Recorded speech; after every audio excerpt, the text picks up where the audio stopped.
to Chicks and Salsa. I'm Megan Price. Carrie's next to me, and then I got Candy on the other side. How's y'all's week going, ladies? Well, I have a voice at the moment, so that's a good thing. Absolutely is a good thing. We are, there's so much going around right now, so we're just glad everybody's healthy and able to be here. Candy, how's your week going? Today was a Monday, Tuesday because yesterday was President's Day. So at work, but that means everybody brought their problems that they would have had over the weekend and on Monday all today. So it's been kind of a hectic day, but it's all good. It's all good. I'm here and it's warm here, unlike where Carrie is, and So you, Megan, too. it is. Yeah, we are It's. at a Go ahead. balmy 4 degrees. Yeah, we're at 9 right now.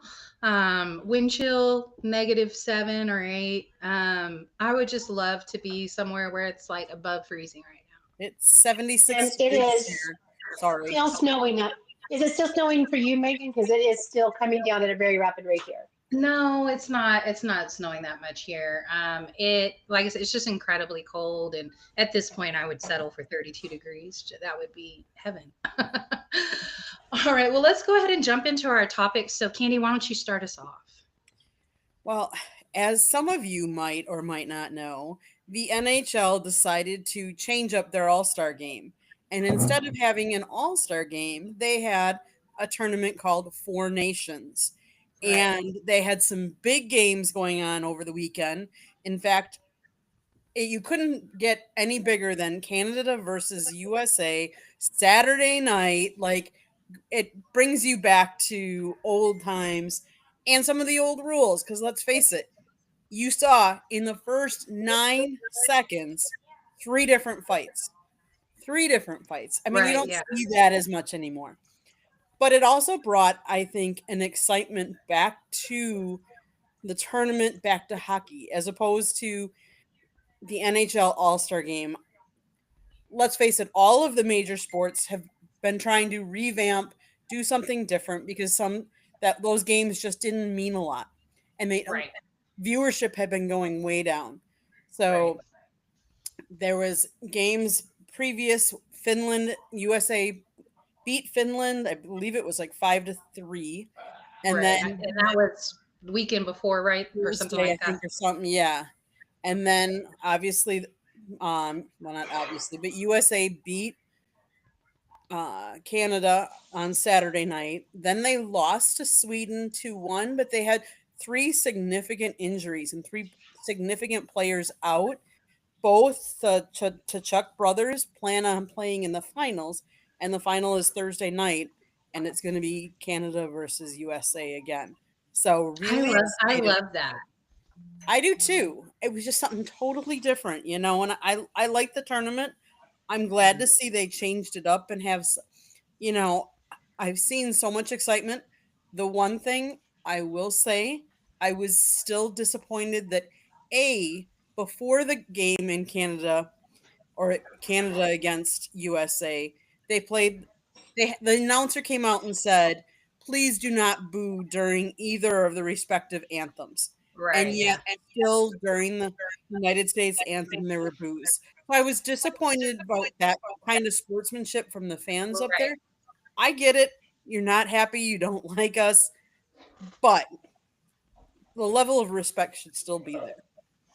Agreed about that. I will say though that I think the rivalries that are within the NHL, and especially when you put it country versus country because of what hockey is, it's not an American or not originally an American Right. sport. Or or the best players don't necessarily come out of America either, Mhm. and that's missing in the NBA. Those rivalries are missing. When you saw them during the game and after the game, they're all buddy buddies, and I think that that's something that's really missing from the NBA, and not just on the All Star level. Mhm. And I still think the MLB does their All Star weekend pretty well. I would love for them to add home field advantage to the winner of AL or NL. That Mhm. I would love for them to go back to that, and because I think it really means something then to them. Right. We don't see that problem in the WNBA for their All Star weekend because every other year they have a different format, and it's where we are getting ready for either FIBA or the Olympics. So it's always Team USA versus Team WNBA.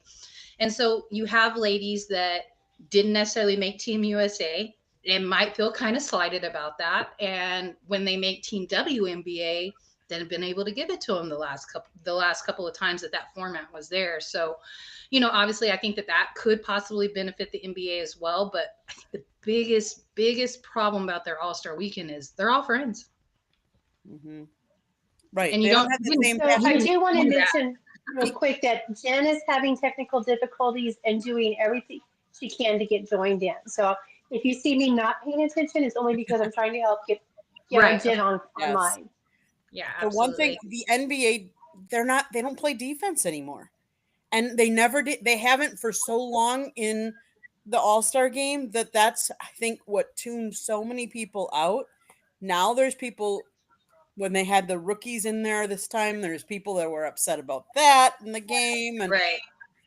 so they've just got to figure And out something. And that was like literally the only person I saw playing defense. He's not a rookie, but he's in year 2, and that's my Wimby. Like he was the Mhm. only one that I was out there still playing defense in the first and second quarter.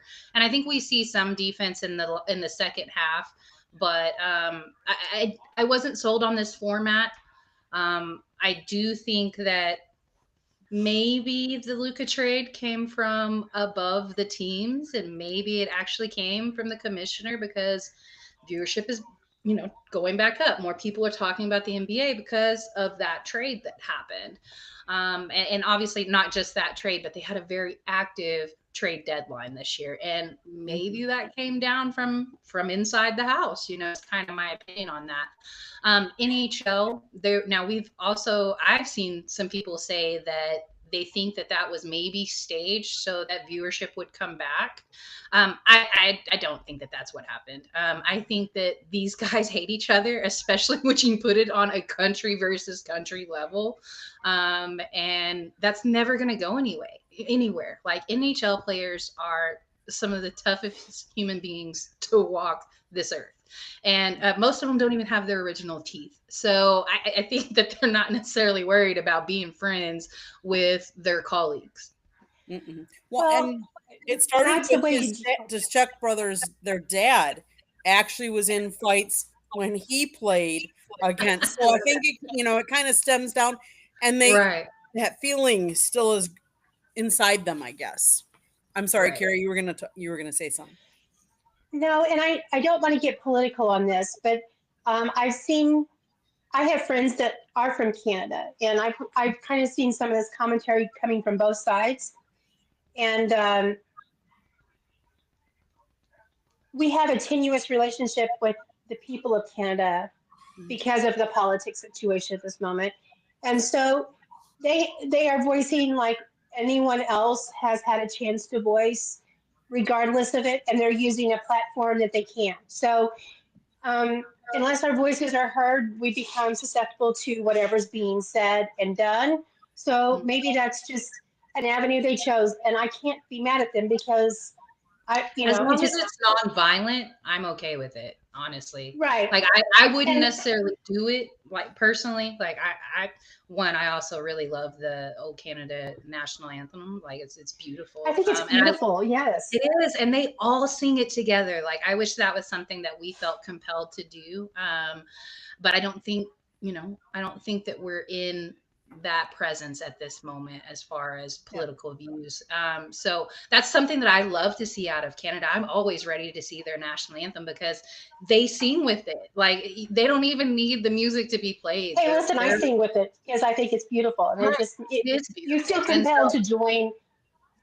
right. And I agree with you. I think that was an avenue for them to speak out. Is it disrespectful? Yeah, but maybe they feel disrespected. And so as long as it's non-violent, I'm okay with protest. That might have been a protest as long as Right. it's non-violent. And Hmm. if hockey doesn't have a fight, is it really hockey? Right. No, it's boring. Why don't go to checkers Hi, games Jen. anymore? What Hi, did you can say, you guys Jen? hear me? It's still kind of low, but we can hear you. Okay. I'll shout without disturbing the rest of my household. Okay. Yeah, we've got it all turned up all the way. So, I mean, it just is what it is. We'd rather have you on than not on at this point. Yeah, sorry, ladies. We'll No talk problem. to Hubsters and we'll order my because he's been doing research on mics anyway. Okay. So, um, Carrie, are you done, Candy? Yeah, I mean, I think everyone wants to tune in Thursday night, 8 p.m. Eastern is the final championship game for the NHL. I think, I think and we'll be watching. I think at least America. I think they'll be watching. It was an exciting weekend. I think so too. I And was just as a note, next year instead of four nations will be the Olympics. So they're gonna the take NHL is gonna take time off and allow their players to go to the Olympics and play in the Olympics, and then they'll resume. Okay. That's awesome. I Mhm. do think it is really, I appreciate the fact that the NHL is seeing that they have to make it more exciting to bring in the viewership because I don't watch tag football. I can go, I mean, that's what I played when I played with friends. So I don't want to watch that on TV with Right. sports. And people have lamented that NBA is only offense, it's no defense, so there's no real competition going on. So the fact that the NHL has embraced this as we need to make this a competition, and we need to bring these rivalries, put them on stage, and put them at the front point. So there's excitement and anticipation, and I Right. applaud that for them. Agree. I say we plan on covering the Winter Olympics next year, ladies, as a team. Just saying, we'll I would bring love that that. husband of yours along too, Candy. Where are the Only I'm Olympics not next flying through Toronto. We year? might want to Yeah. go to Canada to catch our flights, but that's another story. Yeah. But So We'll just to stay off the politics. one last uh, point about the NHL, it says that 10.1 million North American viewers tuned in for Saturday wow, night's game. So That is that's so good. it exactly, exactly. It tops every non-Stanley Cup final game since 2014. Oh wow. Wow. Okay. So, mhm. Alrighty. Carrie, do you want to go next or Jen? Either one of y'all? Sounds great. Well, crud. Um, Let Jen do it because I lost my article. No no, problem. Carrie, you go. Didn't you mean to send it to you again? I can jump in. So we've had an exciting week with women's basketball. We've had some WNBA news this week. One that I'm so excited about. The Cleveland Rockers are back, y'all. Well, they'll be back in 2028, actually. And so this is one of the original teams. I'm so happy for their city and for their fans to be able to get their team back. Now, obviously, it's a little ways away. And once again, I'm okay with that. I want us to grow, but I want us to grow the right way. And so I think one team this upcoming season, adding to that, that's 13 teams, and then the following year, we're going to add two more. And then, I think spacing it out like that is a recipe for success, and I'm just super excited to see that happening. We also saw Brianna Turner sign with the Indiana Fever. So this is a big pickup for them. I think it's very underrated. She's obviously going to be a bench player, but it looks as though Indiana has built a team that, I don't want to say their bench is just as good as their starters, but they're comparable. Sophie Cunningham is going to be coming off the bench. You got Brianna Turner is going to be coming off the bench. Erica Wheeler is now gone. She's in Seattle, and so you're going to have to make up for that shooting. But Sophie's there, so that cancels that out. I'm very excited for what Indiana is going to look like this next year. Now, don't get it wrong. I'm not an Indiana fan, but it's going to be good basketball. And I'm very impressed with what they've been able to do in this off season. We are about 90 days away, or about 88 days away from the season starting. So excited that's counting down. But that means that NCAA basketball is getting closer and closer to championship week first. We're going to have our conference championships, and then we're going to have the March tournament after that. So, going into this week, we had a couple of big losses this weekend. UCLA ended up losing to USC this weekend. And then South Carolina lost to UConn, and it wasn't just a loss; it was a beatdown in Yeah. their house. They hadn't lost it in South Carolina for 3 years, so this was a very shocking loss for them. Everybody figured they were going to bounce back after that loss to Texas. That loss to Texas was in Austin, and it was a very close game too. It probably could have gone either way, and maybe there were some questionable calls in that game as well. So it didn't seem like a situation that was going to set up for UConn to be able to come into South Carolina and beat them, but not just beat them, but beat them down. They look human, and the SEC tournament's going to be really interesting.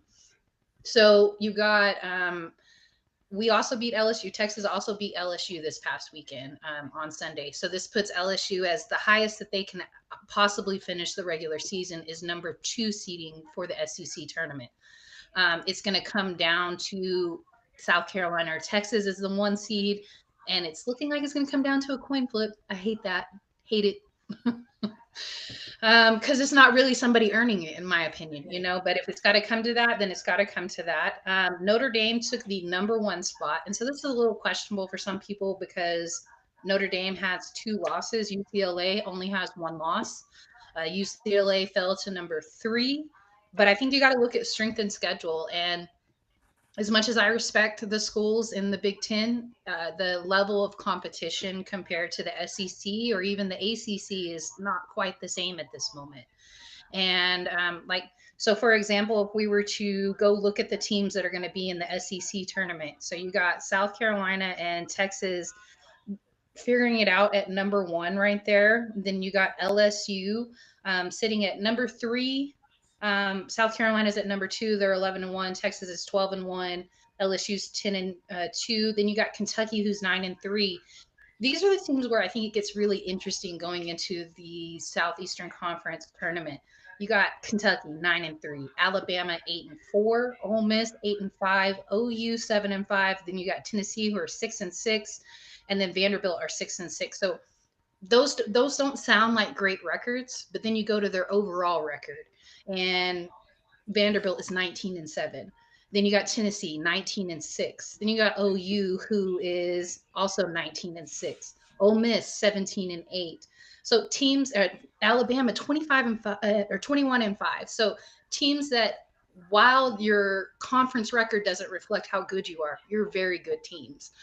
Texas still has to go on the road and play Georgia this upcoming week. And while Georgia's not a ranked team, they're a perennial team, and it's hard to beat them in their house. So my opinions on the Big Ten teams, while great teams, I think you have to take strength and schedule as a factor. Now, sliding over, let's go look at Big Ten and like what their tournament is going to look Hold like. on, Megan, before you go there, Go Candy ahead. shared something with us from the Vanderbilt game. Okay. Candy, I actually sent that back to you because it kind of gets articles get lost in our chat about Michaela Blake's. Oh, uh-huh. Scoring a freshman record, 55 points in their win against Auburn. Mm-hmm. Awesome. It's been was a the very first, exciting couple of weeks for NCAA women's basketball.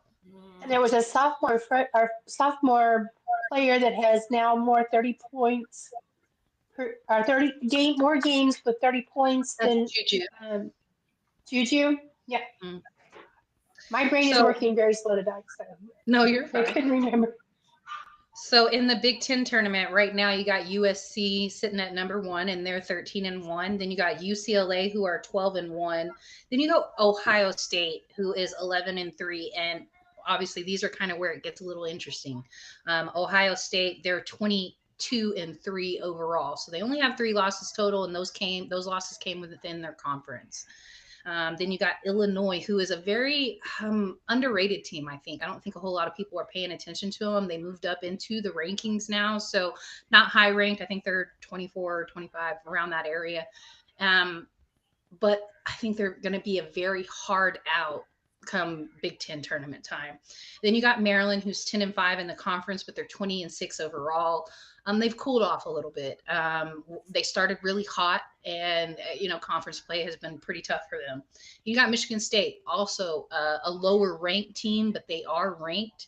And they gave UCLA or was it? Yeah, I think it was UCLA. Gave them all they can handle yesterday. Now UCLA ended up getting the win, but it wasn't the type of win that they should have had. It should have been a much more dominant win.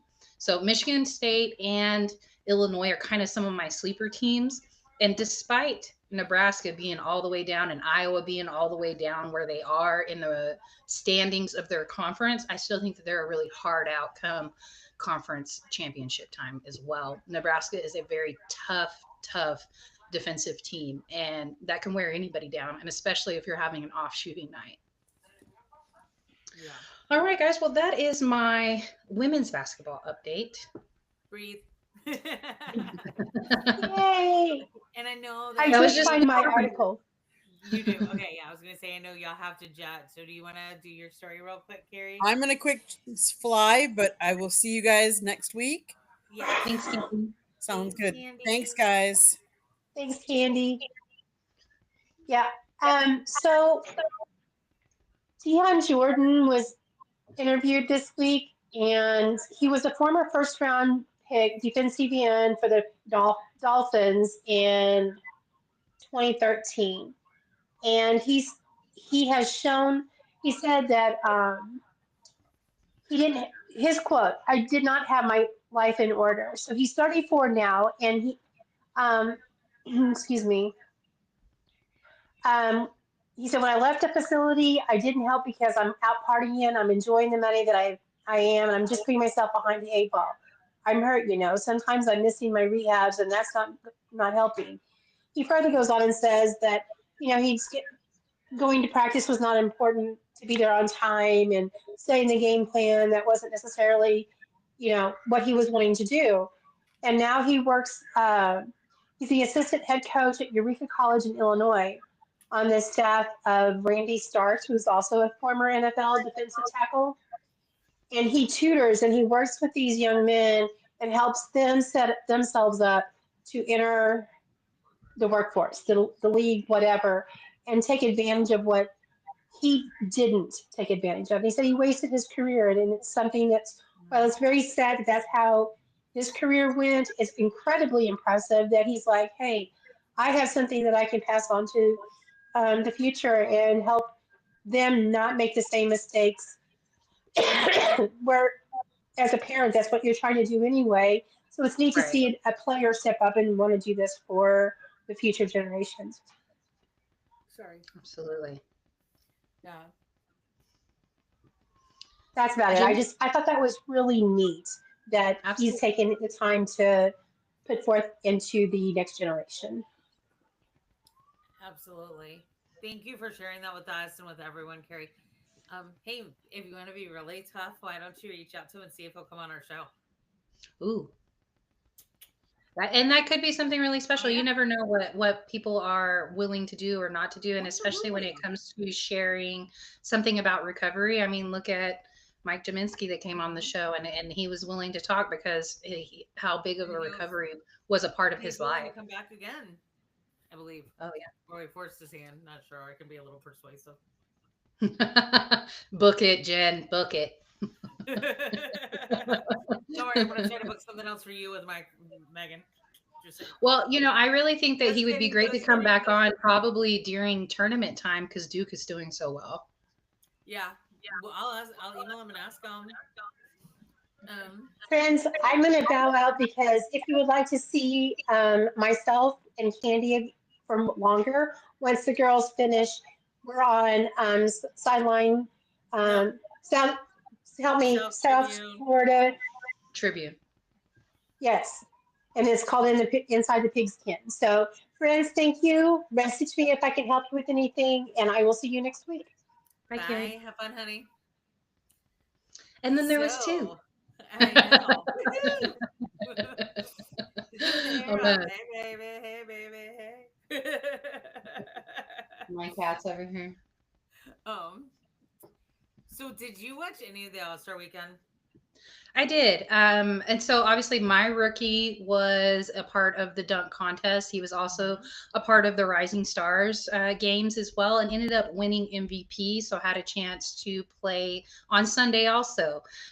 Unfortunately, he was not a part of the winning team, and he didn't win on Saturday night in the slam dunk contest either. However, he did go to the final round of the slam dunk contest, and he wasn't the type to use props in his dunks, and I felt like they were more in-game style type of dunks, Right. and so they didn't have the same flash, but the level of difficulty, especially the last dunk that he did, the behind the back Uh-huh. with his left hand, that was incredibly difficult, and I was very impressed. So I just was Yeah. really proud to watch my rookie out there doing so well. I don't think Spurs fans were, and not to say that Stefan hasn't earned that spot, because he won a national championship, got drafted early in the first Right. round, and maybe we should have expected him to be better, but we didn't. I don't think.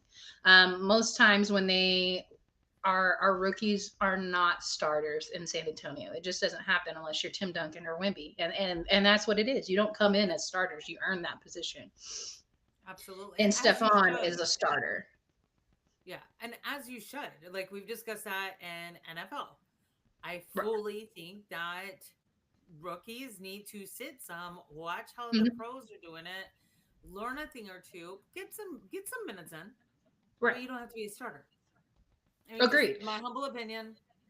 And I he's not mean, always a starter. We have a different yeah. rotation that every game he's not a starter, and it kind of depends what the matchup is, and I'm fine with that, because it's still very early in his career. But I think that he is absolutely a starter, and we saw San Antonio obviously benefit from the trade deadline hoopla this year. We were able to land De'Aaron Fox, and we knew that this was a possibility, this trade, but I thought Stefan was going to be a key piece in this trade, and he was, but it was the opposite of what we thought it was going to be. I thought we were going to have to trade Stefan in order to get a real piece to come at the trade deadline. And De'Arian said that he wanted to play with Stefan. Like that was a big part Yeah. of the deal happening, but it was the opposite. Like, no, you can't deal him. I'm not coming unless you keep him. Right. Well, so there was also some controversy around it, and because Mac McClung won Mhm. the slam dunk contest, third year in a row, Right. fantastic. Except there's some controversy because he's in the G League. I don't However, mind it. I don't mind I it. I, I don't mind it either, really. But some people will do. But then I was reading the rules, and each conference is allowed to pull at least one player from the G League. Right. Why Um, not I pull? I really don't mind it. I love the Rising Stars game. I saw that Draymond had kind of a crappy comment about it. But I mean, some Draymond always validity has to a what crappy he had to comment. say. What'd you say? Draymond always has a crappy comment to make. For sure. But his comment had some validity to it. I'll say this. He said that he works really hard all year long to be able to make an all-star. And that's true. Like when he is able, that it Yeah. is a lot of work to be awarded all-star, right? And I don't mind that. And he's like, but because viewership's down, they allow the Rising Stars game, and then they're able to compete on Sunday as well. If they win that portion of the tournament and or win MVP, I think. And I think that's kind of crappy. Like they earned it by being there too. Like Yeah. they're very. And then you had Oscar Robinson who replied to this because Draymond went on to say that the new format is boring, and Big O said, well, of course it's boring to him. He's used to passing the ball to Steph. Well, yeah, and well, honestly, he's not the only one. It was boring too. The Athletic did an It article, is or boring, did but a I don't post. think that Yeah. I don't think that it's necessarily an awful product. Now there's some fixes that No. they need to put in, but um it involves money, and I don't know if you're going to get a lot of Mhm. concessions on some of that. I think we're oversaturated with the product. I think it needs to Oh, go down to probably 100%. 65, 70 games, Well, but because that will never happen because that means less money for the owners. well, and here's the thing, like they do need to do something to amp it up a little bit, like your idea Hmm. that you shared with Mike Jaminski, Hmm. um, because there's enthusiasm to be around, and the importance of the Rising Stars is, hey, Dream on, yeah, you've worked your tail off, but your boy who bailed within an hour before tip off took a place of, I don't know, LaMelo Ball, who Well, and deserves to be there. I mean, if I mean, and Lamelo been playing really well. He did deserve to be there. yeah, However, deserve to be. I like the rising stars being there, and I do too. if Draymond hadn't punched his rising star in the face during practice, Yeah, maybe Golden State wouldn't be in the position that they're in, that having to trade quite a bit and go after Jimmy Butler, who, while it seems like it's working on the court now, because we know Jimmy's work ethic, um, right. I don't know that it's necessarily going to translate in the locker room. Like, is Draymond and Jimmy, are they going to get into it? Like, I think we're on the countdown to that explosion happening. I really do too, because Draymond wants to have beef with anybody. I think the only one he doesn't have beef with is Steph, Right. because And I think who's Jimmy's the exact same Steph is way. kind of the face, one of the three faces of the NBA. Absolutely. Unfortunately, Draymond's one of them too. Braun, of course, but Draymond's not it in a good way. Like Steph I, and LeBron has as a very polarizing um figure in a lot of ways. Because he I'll say is. this: LeBron makes me mad because he's easily the most naturally gifted basketball player ever, ever. Agreed. I will say ever. But he puts on his team. That's what Mm, kills me. Then he right. wants to say he's the GOAT. No, because there's a debate around it. There isn't a debate around Michael Jordan. For that reason alone, Michael Jordan GOAT. I Sorry. mean, I'm not going to chime in on the goat conversation because I think it's very subjective. But True. I definitely think the type of teammate you are matters. Yeah. And Jordan wasn't always the best teammate either. No, he So wasn't. there's ups and downs on both of that, and kind of a give on that. But do we have a happy story that we're going to end with? We do. And Okay. I didn't mean to segue, but so Michael Jordan actually, I don't know if our viewers know this or not, but he always goes back to the community. He's just really DL, kind of like Dak, kind of like Cam, in your NFL peeps. Um, but Michael, even years after retired, 30 years after retiring, he's still giving back. Um, Right. and he has just opened his fourth medical clinic in conjunction with Novant Healthcare down in Wilmington. So it's the second one in Wilmington. He's opened two in Charlotte. So if you don't know Michael Jordan, he was born in Brooklyn but moved to Wilmington when like 9 months old. So he's raised in Wilmington. And Wilmington is a coastal town. And so for this to be the second one, he opened there, two here. Plus he like has houses here, there, Florida, probably Brooklyn, probably LA too. So it's just I love that he's doing this and giving back to the communities that have given him so much as well. So I thanks, love that. Nikki. And that's a great happy story. I love that. I think so too. All right, guys. Well, I All think right. that does it for us this week. My cat is demanding some attention, so I think we're going to go ahead and call it a night. But really enjoyed everybody being able to come on. Thank y'all for watching, and we appreciate Yes. you guys for sharing. And we will be back this time next week. With a microphone. Right.